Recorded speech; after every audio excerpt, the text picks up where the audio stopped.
જય માતાજી, જય ભોળાનાથ. કેમ છે બધાને? તો જો આજ આપણે છે નવી નાસ્તો કે કેવો અમારો નાસ્તો બને છે. તો જો અહીંયા આપણે 500 રવો લઈ લીધો છે. અહીંયા છે આપણે દહીં અને આમાં છે આપણે છાશ.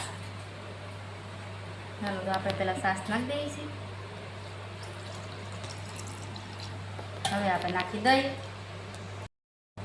તો જો આપણે દહીં લઈ લીધું છે. જાજુ તો આપણે દહીં જ નાખવાનું છે આમાં. છાશ તો આપણે નાખવાની જ નથી થતી. દહીંમાં પલાળવાનું છે. તો હાલો આપણે પલાળ નાખી. તો રવાનો આથો આવી ગયો છે. તો જો આપણે થોડીક વાર રહેવા દેવાનો છે. આપણે હજી અડધી કલાક રહેવા દેવાનો છે. ત્યાં આપણે બટાટાનો મસાલો બનાવી નાખી. જો આપણે બટાટા ખોલી નાખી. તો બટાટા પકાઈ ગયા છે. તો આપણે હળદર મસાલો બનાવી નાખી. ત્યાં આપણે આથો આવી જાય. બટાટા થોડા વધારે પકાઈ ગયા છે. કેટલી વધારે થઈ ગઈ છે. જો આપણે બટાટાનો સૂંદો કરી નાખવાનો છે આવી રીતના.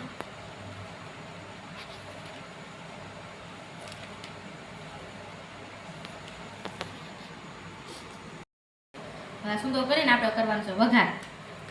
ચાલો આગળ વિડીયોમાં બના રહેજો કેવી રીતના વઘાર બનાવી છે. ટમેટા, મરચાં અને કોથમીર અને અહીંયા છે આપણે આદુ ખમણેલું. અહીંયા છે આપણે બટેટાનો સૂંદો અને અહીંયા છે આપણે લીમડાના પાન વઘાર કરવાનો અને આ છે આપણે લીંબુનો રસ. ચાલો આગળ વિડીયો બના રહેજો આપણે કેવી રીતના વઘાર કરી છે અને શું શું નાખવાનું છે અને કેવી રીતના બનાવી છે. બરોબર. રાઈ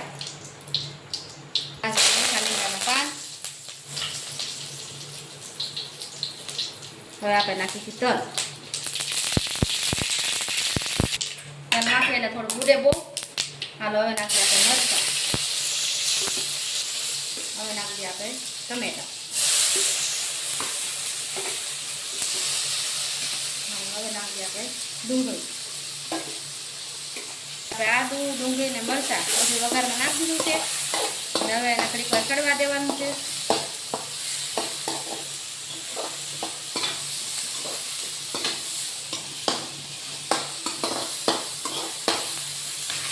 ઉભા ભલે તો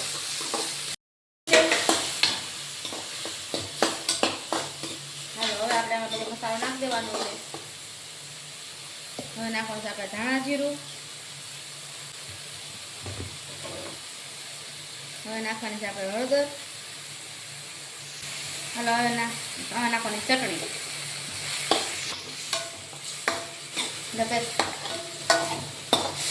આમાં ચટણી, હળદર અને ધાણા જીરું એવું બધું આપણે મિક્સ કરી દીધું છે. એટલે મસાલો આપણો થોડો પાકી ગયો છે. પાકી ગયો છે ને તો હવે આમાં હું નાખી દઉં છું બટેટાનો સૂંદો. મસાલાનો વઘાર થઈ ગયો છે.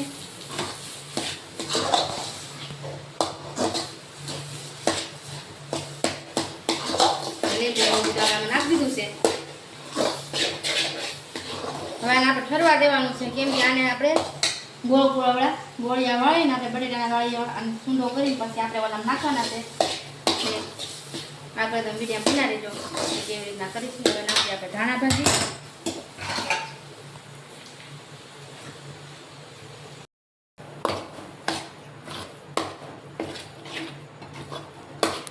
દેવાનું છે એટલે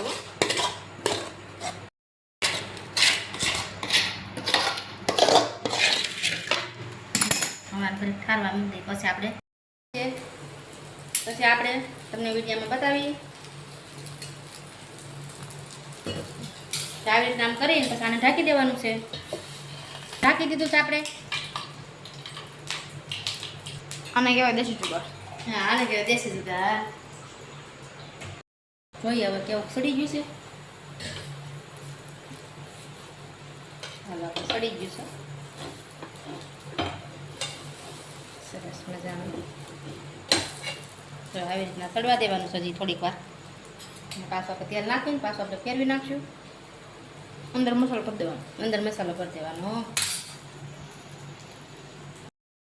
જો મસ્ત મજાનું થઈ ગયું છે. આપણે હવે ઉતારી લઈએ.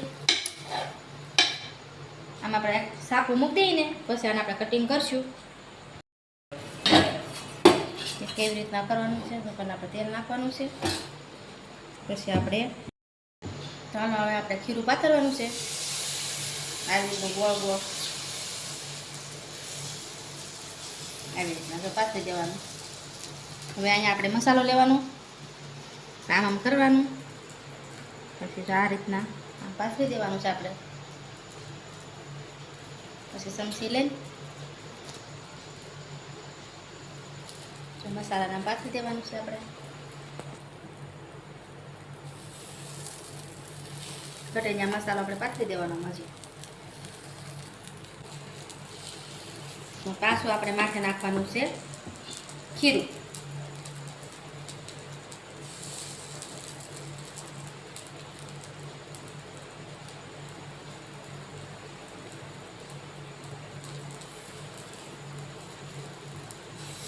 થોડું મહેનત વાળું છે પણ આમ સ્વાદમાં બહુ સરસ લાગે છે.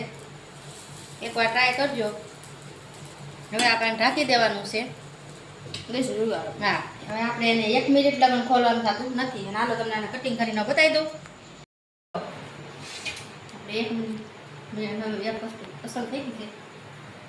ચાલો આપણે કટિંગ કરી નાખી.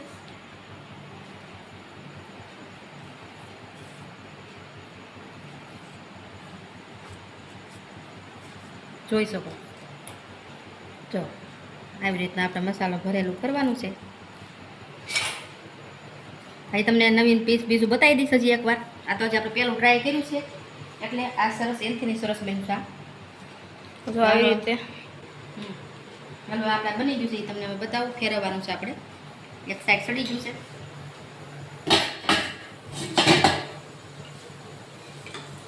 તો જો આપણે એક સાઈડ સડી ગયું છે તો હવે તમને બતાવ્યું આવી રીતના કરવાનું. જો થઈ ગયું. અને આપણે પાછું ઢાંકી દેવાનું. આમ તેલ નાખી દેવાનું. આના પાછું આપણે ઢાંકી દઈએ. બન્યું કેવું સરસ જો.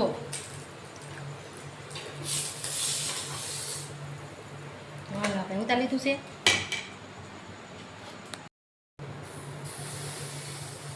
ધીમો કરી નાખવાનું. આવું ધીમો રાખવાનું બનાવવા તાણે નકર બળી જાય. બની જાય લગન ખીરું આમ જો પતલું પતલું કરવાનું એટલે આપણે ટુડલું ઓછું થાય. એવડું મોટું પાથરવાનું છે આ મસાલાને. અને મસાલો જેમ સારો જાજો હોય છે એમ જ તમને ભાવશે આનો. મસાલા ઉપર તો આખવાનો સ્વાદ છે.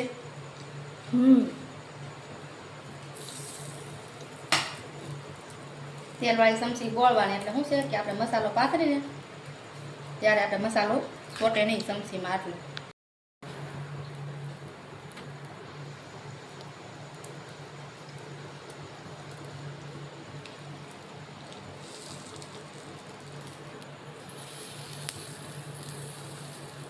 એકવાર ટ્રાય કરજો, બહુ મજા આવશે.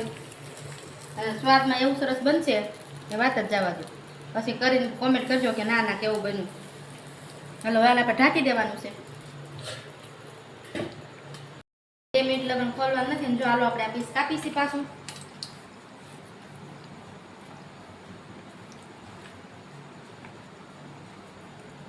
જો કેવું બન્યું છે.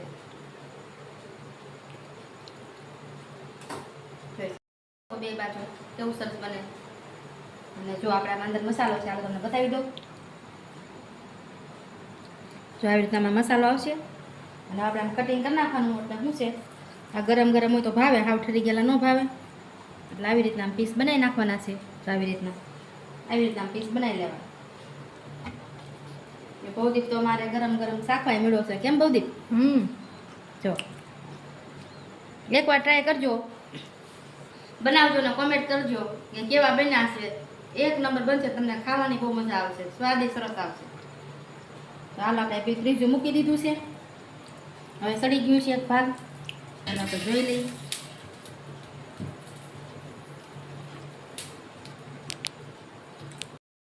પાછું બીજી વાર બાજુ સડી ગવા મૂકી દેવાનું છે. હવે પાછું આપણે તેલ નાખવાનું છે.